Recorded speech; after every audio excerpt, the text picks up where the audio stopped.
Assalamualaikum warahmatullahi wabarakatuh. Selamat pagi, selamat siang, selamat sore, dan selamat malam untuk rekan-rekan pejuang RSP dimanapun rekan-rekan berada. Ketemu lagi dengan saya yang tidak asing ini, saya Wiwik, saya dari Divisi Marketing PT Raja Sukses Propertindo. Pada kesempatan kali ini saya akan sedikit sharing tentang apa yang sudah saya baca, yaitu tentang guide konsumen dengan video marketing. Di tengah gempuran era digital yang semakin kuat, tentunya konten video marketing ini menjadi salah satu strategi pemasaran yang paling efektif dan banyak digunakan dalam berbagai bisnis. Nah, apa sih sebenarnya video marketing itu gitu? Saya yakin kita tidak terlalu awam gitu tentang konten video pemasaran, apalagi sudah menjadi makanan sehari-hari kita gitu. Kita yang terbiasa menggunakan media sosial itu biasanya menonton video entah dari Facebook, Instagram, YouTube, apalagi gitu kan, dan TikTok tentunya gitu. Di situ kebanyakan kita menonton video, jadi kita udah nggak asing tentang video marketing. Namun sebenarnya pengertiannya apa sih gitu? Pengertiannya adalah video marketing ini merupakan penggunaan konten video untuk mempromosikan atau memberitahu atau memberi informasi kepada konsumen tentang merek atau produknya kita gitu. Lantas sebenarnya manfaatnya apa aja gitu. Nah, secara umum manfaat video marketing ini berbentuk video bagi audiens itu adalah sebagai edukasi dan informasi. Lalu secara detailnya adalah tujuan atau manfaat video pemasaran ini digunakan sebagai kebutuhan promosi bisnis tentunya. Salah satunya adalah yang pertama, bukan salah satu berarti banyak nih alasannya. Yang pertama adalah memperluas audiens potensial. Konten video ini bisa memicu konten video ini dapat muncul di berbagai saluran video pemasaran, saluran konsumen ya teman-teman, baik secara menonton film, mengunjungi halaman si produk atau jasanya gitu, atau juga berbagi postingan di media sosial, sehingga brand kita itu memiliki peluang untuk ditonton oleh audiens di berbagai saluran tersebut gitu. Terus yang kedua itu adalah menarik perhatian penonton. Nah, konten video ini adalah media yang kaya dan kompleks. Ini akan mengandung gerakan, warna, musik, dan suara gitu. Sehingga ini dapat menonjol dibandingkan dengan teks dan gambar diam gitu. Seperti yang kita tahu ya, saya pribadi gitu, atau mungkin teman-teman juga sedang merasakan karena kita lebih suka menonton video dibandingkan membaca. Mungkin ada tipe orang yang seperti ini gitu. Nggak menutup kemungkinan ya banyak juga mungkin di luar sana yang lebih tertarik untuk membaca teks dan gambar diam gitu. Tapi saya pribadi saya lebih suka menonton video gitu. Yang ketiga itu adalah menciptakan konten pemasaran yang menarik. Nah, pemasaran video ini tidak hanya sebatas iklan teman-teman, tapi hal ini juga bisa menjadi cara yang bagus nih untuk menyajikan konten menarik dan dapat menghadirkan audiens dengan cara yang berbeda gitu. Terus yang keempat itu adalah memperlihatkan brand dan produk kita gitu.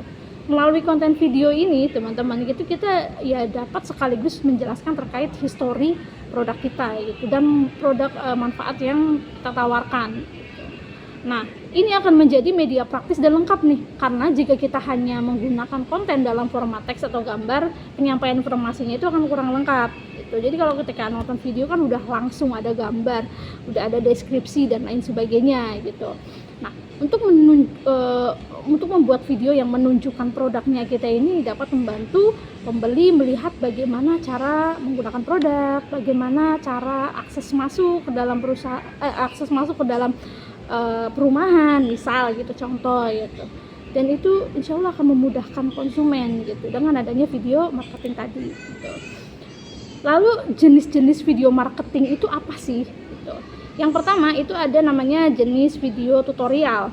Nah, barang yang kita jual dapat dioperasikan atau digunakan sesuai dengan video tutorial. Nah, pelanggan ini bakalan menggunakan video semacam ini gitu sebagai panduan saat menggunakan barang.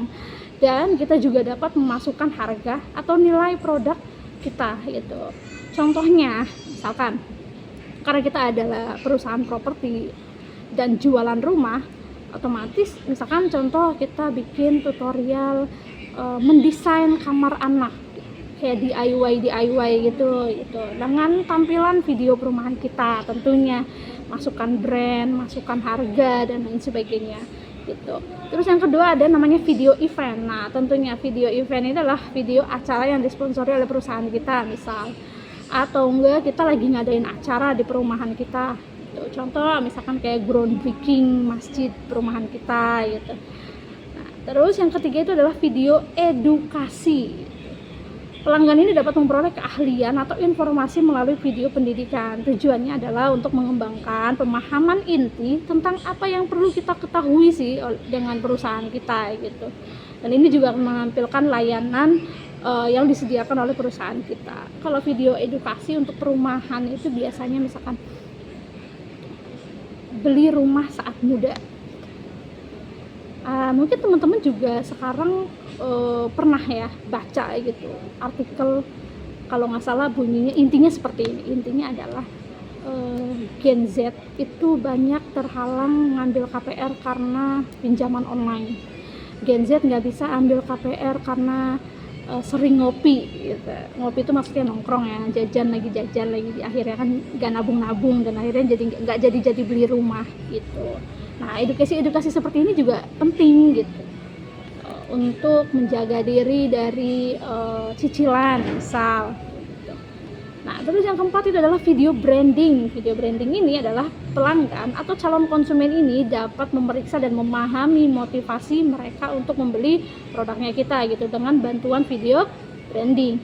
Nah, jenis-jenis video ini nih biasanya menyertakan pesan yang menyatakan bahwa produk kita ini memenuhi kebutuhan klien potensial.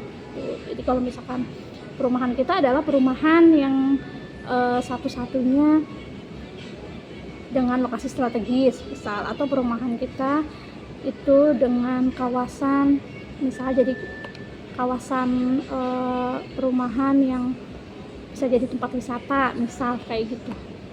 Terus contoh-contohnya ya. Terus ada video testimonial, yaitu adalah kayaknya yang ini udah biasa, teman-teman pasti udah nggak asing dengan hal ini. Video testimoni itu saya rasa semuanya sudah masuk dalam media sosial setiap perusahaan gitu. Saya rasa jadi kepercayaan calon konsumen ini meningkat dengan video ini teman-teman, karena testimoni dari orang-orangnya bagus. Akhirnya kita sebagai calon konsumen juga bisa ikutan mempercayai bahwasannya produk ini beneran nih bagus.